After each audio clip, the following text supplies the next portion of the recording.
Hey everybody, I'm Bobby with Tech360.tv, and this is a very, very special video. One of the perks of doing this is getting your hands on equipment that's not really on the market yet. And what I have in my hands today is very special, and I want to thank Nikon Singapore for allowing us to have a brief hands-on.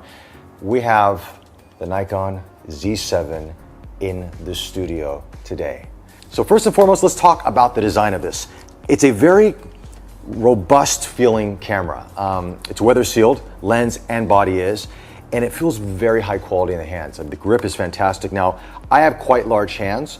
My last finger, my pinky, is just kind of hanging off the bottom of it. But otherwise, the grip just feels very, very natural. It's got good weight to it. It's not super light. It's not overly heavy, especially with this 2470 on it. It feels really solid, and a camera that you can carry on pretty much all day long. Let's talk about the EVF. The EVF is sharp. I had no problems at all. This is high resolution EVF. I think it's about 3.6 million pixels, so you are getting a high resolution on that aspect. And the screen on the back of it's bright, vibrant, it's articulate, not fully articulate, but you can swivel it out at the bottom and it helps out for low angle shots. But everything feels solid. Buttons do, dials feel great. It feels premium, and it is premium. 45 megapixel full frame sensor in this bad boy. Let's talk about the lens. Now, this is going to be the kit lens that ships with this. This is the 2470 f4, and the lens feels high quality. I mean, this is an S-line lens. This is the new for the Z mount, so it feels really good. You can adjust where the aperture would be on some lenses. You can adjust that to do different functions, let's say exposure or aperture. But I have to say the image quality doesn't feel like an f4. This feels like a 2.8. I was actually very surprised by the images this was taking and the color. Shooting raw, the color is beautiful. I mean, you might want to do some editing for, of course, you want to make more creative edits or so forth, but the skin tones look great. Colors are vibrant, in RAW, mind you. Impressive. But let's talk about some of the functionality that goes in this. Now, of course, you have the Z mount. Now, that is Nikon's new mount, but you can actually get an adapter to put the F mount lenses on it.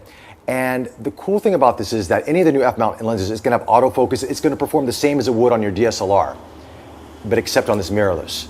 And I believe Nikon is really pushing that, especially with the software, to make a seamless experience between your two systems. So if you have current, let's say you're using a D850 or D750 right now, and you say, how is this going to perform? Fine, no problem. Use your glass on that. Put it on this. I mean, obviously, it's going to, depending on your lens, it could be very, very big and a little bit overbalanced, but overall, it'll work. Let's talk about the card slot for a moment. Now, Nikon has put a single card slot in this, and a lot of people have complained, but why? Why not two? But what they have done, which I don't think people are really talking about out there, is they put an XQD card slot in there and a CF Express that will be coming out later on next year with a firmware update. Now, the XQD is a much higher quality, more durable card than an SD card, and it's faster too. 440 megabyte transfer rates versus, I believe, 300 for the SD card, the UHS-2. So I would say before anybody starts complaining about the single card slot, try it out with the XQD card. You might find you're not going to be crashing as much as you thought you would be, and it might be good enough. I do like that there's a little LCD display here on the top of this. This is nice. You get to see your information and so forth like that, but you get to see it all through your EVF or through the back screen. So, I mean, there's a lot of variations to where you want to see your information, but to each their own. I like the EVF first and foremost. Let's talk about autofocus.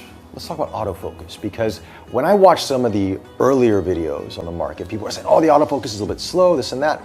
I've been pushing it in low light to very low light extreme. You'll see in some of the photos we've been posting up, to more, let's say, indoors and so forth. And I'm not finding an issue with it.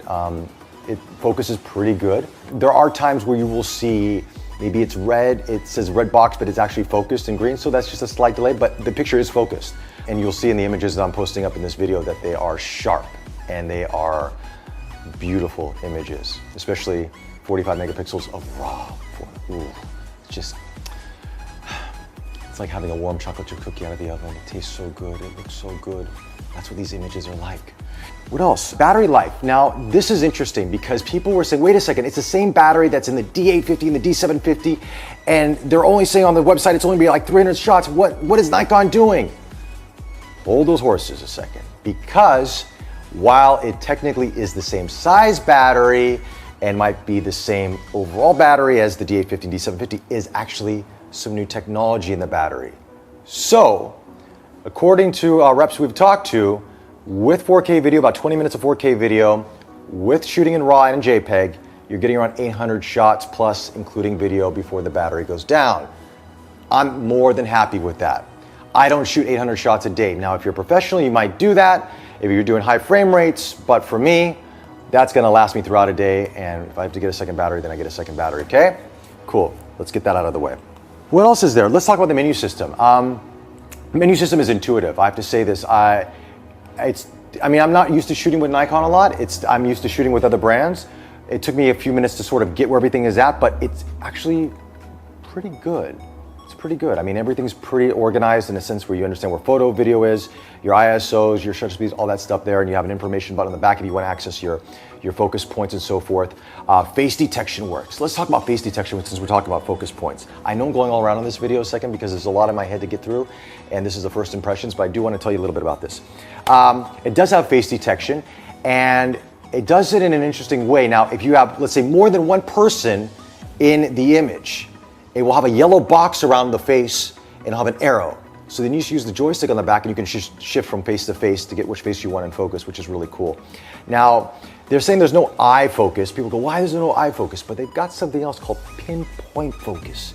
And it's this tiny little square and you can just nail focus. And I'm talking about really nailed, especially during tough situations where it's hard to get focus, let's say between you're shooting something in the foreground or background when you've got leaves or flowers.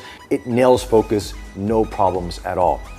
Blackout on this, in terms of shooting, minimal, doesn't really bother me. I believe in some of the earlier hands-on impressions, some people were complaining about it, but I think since the firmware update, it's pretty normal. I mean, this is a 45 megapixel sensor on this, so you can't expect high speeds like a 24 megapixel. I have no issues, especially shooting a high frame rate, no issues at all with it. So let's talk about video for a second because yes, this shoots 4K at 30 frames per second, and you can do 1080 at 60 frames per second, or you can do 1080 at 120 frames per second slow-mo.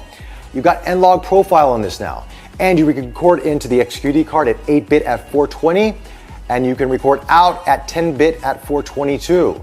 And I gotta tell you, in our test with the 4K, the focusing is really beautiful. It's just a nice gradual focusing from subject to subject, as you can see in our sample video. I mean, it's not jittery at all. You can adjust that how you want it to focus, but it really feels very natural and very fluid. Overall, the video on this, no issues at all.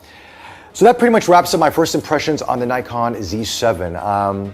Can't wait to get my hands on this long term, take this out on night shoots, really take it through its paces. The 24-70 f4 lens is beautiful.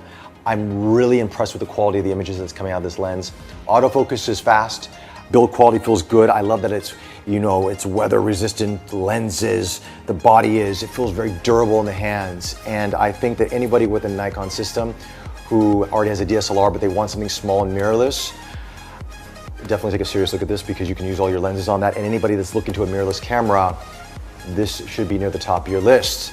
With that, any comments or questions you have, leave them in the comment section below. Don't forget to subscribe to us on YouTube. Follow us on Facebook. Until the next one, take care.